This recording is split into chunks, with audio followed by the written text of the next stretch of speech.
नमस्ते दोस्तों, आपका स्वागत है हमारे चैनल इंस्पायर्ड स्टोरी 90 पर, जहां हर कहानी आपको प्रेरित करने और आत्मविश्वास में वृद्धि करने का मिशन रखती है।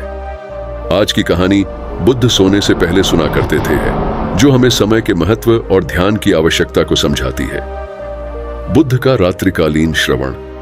रात के सन्नाटे में जब उनके आसपास की दुनिया शांत हो जाती थी, बुद्ध अक्सर बोधि वृक्ष के नीचे बैठते थे। उनका मन शांत और शांतिपूर्ण होता था। इन्हीं क्षणों के दौरान, इससे पहले कि नींद उसे गले लगा ले, वह सुनता था। बुद्ध सुनने की शक्ति में विश्वास करते थे, क्योंकि सुनने के माध्यम से ही कोई व्यक्ति वास्तव में दुनिया को समझ सकता है और अपने भीतर शांति पा सकता है। और इसलिए हर रात वह हवा की फुसफुसाहट, पत्तियों की सरसराहट और अपने आसपास के प्राणियों की हल्की बड़बड़ाहट के लिए अपने कान खोलता था। लेकिन यह सिर्फ प्राकृतिक दुनिया नहीं थी जिसकी बात बुद्ध ने सुनी। उन्होंने उन लोगों की कहानियां और संघर्ष भी सुने जो उनसे मार्गदर्शन चाहते थे, चाहे वे राजा हों या भिखारी, विद्वान हों या किसान। बुद्ध उनकी बातें करुणा और समझदारी से सुनते थे। ऐसी ही एक कहानी जिस पर बुद्ध अक्सर विचार करते थे, वह अंगुलिमाल की थी, जो एक कुख्यात डाकू था, जो एक बार ग्रामीण इलाकों में घूमता था और गांवों और यात्रियों को समान रूप से आतंकित करता था। अंगुलिमाल का नाम, जिसका अर्थ था उंगली का हार, उसके द्वारा अपने पीड़ितों से एकत्र की गई भयानक ट्रॉफियों से लिया गया था। अपनी भयावह प्रतिष्ठा के बावजूद अंगुलिमाल मुक्ति से परे नहीं था। एक दिन अपनी यात्रा के दौरान उसकी मुलाकात बुद्ध से हुई और वह उससे निकली शांति और करुणा से प्रभावित हो गया। अंगुलिमाल अपने घुटनों पर गिर गया और क्षमा की भीख मांगने लगा और हिंसा के अपने जीवन को त्यागने की कसम खाई। बुद्ध ने अंगुलिमाल के पश्चाताप की ईमानदारी को पहचानते हुए बिना निर्णय लिए उसकी बातें सुनी। उन्होंने अंगुलिमाल का अपने दल में स्वागत किया और उसे शांति और करुणा के तरीके सिखाए। लेकिन अंगुलिमाल को बुद्ध की शिक्षाओं में सांत्वना मिली। फिर भी उसे उन लोगों से उत्पीड़न का सामना करना पड़ा जो उसके पिछले कुकर्मों को नहीं भूल सके। उस पर पत्थर फेंके गए, अपमान किया गया, और फिर भी अंगुलिमाल ने धैर्य और शांति के साथ यह सब सहन किया। एक रात जब अंगुलिमाल एक पेड़ के नीचे ध्यान में लेटा हुआ था, ग्रामीणों के एक समूह की नजर उस पर पड़ी। अंधेरे में उसे कोई जंगली जानवर समझकर वे उसे पत्थरों से मारने लगे। अंगुलिमाल ने प्रतिकार करने से इनकार करते हुए दर्द को चुपचाप सहन किया। जब सुबह हुई तो गांव वाले अपनी गलती जानकर भयभीत हो गए। वे अपने कृत्यों के लिए क्षमा मांगने के लिए बुद्ध के पास दौड़े। एक बार फिर बुद्ध ने करुणा के साथ उनकी विनती सुनी, उन्हें समझ और क्षमा का महत्व सिखाया। अंगुलिमाल की कहानी बुद्ध को करुणा और क्षमा की परिवर्तनकारी शक्ति की एक शक्तिशाली याद दिलाती है। इसने सभी प्राणियों की अंतर्निहित अच्छाई में उनके विश्वास को मजबूत किया, चाहे वे कितने भी खोए हुए क्यों न लगें। और इसलिए जब बुद्ध हर रात अपने आसपास की दुनिया को सुनते थे, तो वे करुणा और समझ से भरे हृदय से ऐसा करते थे। सुनने के कार्य में उसे न केवल अपने लिए सांत्वना मिली, बल्कि सभी प्राणियों के लिए शांति के बीज भी मिले। जैसे जैसे रात गहराती जाती थी और अंततः नींद उस पर हावी हो जाती थी, बुद्ध सपनों में खो जाते थे।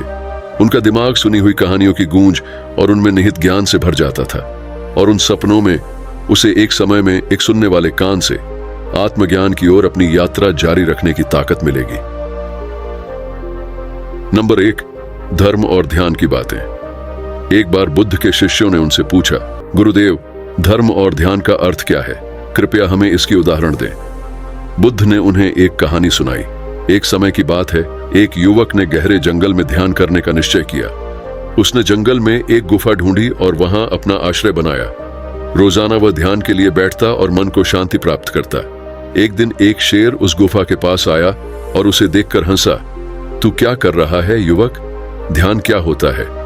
युवक ने उत्तर दिया, ध्यान वह है जब तू अपने मन को शांत करता है और अपने आत्मा के साथ एकत्रित होता है। शेर ने कहा, तू अपने मन को शांत करना चाहता है, मैं तुझे दिखाता हूं कि कैसे किया जाता है। फिर शेर ने अपनी आंखें बंद की और गहरे ध्यान में चला गया। युवक ने उसका ध्यान देखा और आश्चर्य से चौंक गया।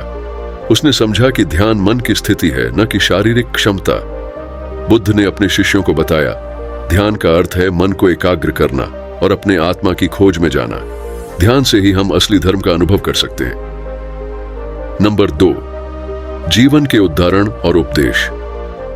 एक बार एक व्यक्ति ने बुद्ध से पूछा, क्या है जीवन का उदाहरण? कैसे हम अपने जीवन को सही रास्ते पर ले सकते हैं? बुद्ध ने उत्तर दिया, जीवन का उदाहरण उस अनंत खोज में है जिसमें हम अपने आत्मा की सत्यता को खोजते हैं। सही रास्ते पर चलने के लिए हमें अनित्यता के ज्ञान को स्वीकार करना चाहिए, क्योंकि सभी भौतिक वस्तुएं अनित्य हैं। इस प्रकार हमें आत्मा के अद्वितीयता को समझना चाहिए और इस अद्वितीयता के माध्यम से हम दुख का अंत कर सकते हैं। बुद्ध ने उस व्यक्ति को सिखाया कि जीवन का उदाहरण उसे सत्यता की खोज में है और सत्य के माध्यम से ही हम संसार के बंधनों से मुक्ति प्राप्त कर सकते हैं। नंबर 3, समय का महत्व और उपयोग। बुद्ध ने अपने शिष्यों को समय का महत्व समझाते हुए कहा, समय एक अनमोल धन है जिसे हमें ध्यान में रखना चाहिए। व्यर्थ के कामों में समय नष्ट न करें, बल्कि उसे आत्मविकास और सत्य की खोज में लगाएं। बुद्ध के अनुसार समय का उपयोग करने का सही तरीका है ध्यान और आत्म परिशुद्धि में लगाना। वे उन्हें बताते थे कि समय का महत्व है, क्योंकि यह हमें अपने आत्मा के साथ संबंध स्थापित करने में मदद करता है, जो हमें मुक्ति की ओर ले जाता है। इसलिए बुद्ध धर्म में समय का महत्व और उपयोग को समझाते हुए हमें समय को व्यर्थ नहीं करना और ध्यान और साधना में लगाने का संकल्प लेना चाहिए। नंबर 4, शांति और अंतरंग शांति के लिए तकनीक। बुद्धिस्ट धर्म में शांति और अंतरंग शांति के लिए कई तकनीकें बताई गई हैं, जिन्हें साधना के रूप में अपनाया जा सकता है। यहाँ कुछ मुख्य तकनीकें हैं। ध्यान। यह बुद्धिस्ट धर्म का महत्वपूर्ण तत्व है। ध्यान के माध्यम से मन को शांत किया जाता है और अंतरंग शांति की प्राप्ति होती है। 2, विपश्यना। यह एक प्रकार की ध्यान प्रक्रिया है जिसमें अपने अंतरंग अनुभवों की अध्ययन किया जाता है। इससे मन की स्थिति को समझा जा सकता है और शांति की प्राप्ति होती है। 3, मैत्री भावना। इस तकनीक में अपने और दूसरों के प्रति मैत्री और दया की भावना को बढ़ावा दिया जाता है, जिससे शांति और सहज सुख की अनुभूति होती है। शोर। सत्याग्रह। यह एक तकनीक है जिसमें अपने आप को अन्यथा करने वाली बुराई के खिलाफ आवाज उठाने का संकल्प किया जाता है। यह शांति और सत्य की रक्षा के लिए प्रभावी है। 5, संयम। इसमें अपने मन को अपनाने और इंद्रियों को नियंत्रित करने का प्रयास किया जाता है, जो शांति और अंतरंग शांति के लिए महत्वपूर्ण है। इन तकनीकों का प्रयोग करके बुद्धिस्ट धार्मिक अनुयायी अंतरंग शांति और शांति की स्थिति को प्राप्त करने का प्रयास करते हैं। 5, सत्य और आत्मा की खोज। बुद्ध ने अपने शिष्यों को सत्य की महत्वता को समझाया और उन्हें आत्मा की खोज करने के लिए प्रेरित किया। बुद्ध ने सत्य की खोज में मनुष्य को अपने अंतर्मन की गहराई में जाने की प्रेरणा दी। उन्होंने समझाया कि सत्य को जानने के लिए हमें अपने अंतर्मन की अज्ञातता, अहंकार और अनित्यता को जानने की आवश्यकता होती है। आत्मा की खोज में बुद्ध ने बताया कि आत्मा का अर्थ है अनात्मा, अर्थात वास्तव में किसी स्थायी और अभिन्न आत्मा का अभाव है। उन्होंने अनात्मा का अभ्यास करने के माध्यम से मनुष्य को सत्य के प्रति जागरूक किया। बुद्ध ने अपने शिष्यों को बताया कि सत्य और आत्मा की खोज में वे अपने मन को शांत करें, ध्यान करें और अपने अंतर्मन की गहराई में जाएं। इस प्रकार उन्होंने उन्हें मोक्ष की सच्चाई और आत्मा की अस्तित्व की खोज में मदद की। 6, प्रेम और सहयोग की महत्वपूर्ण बातें।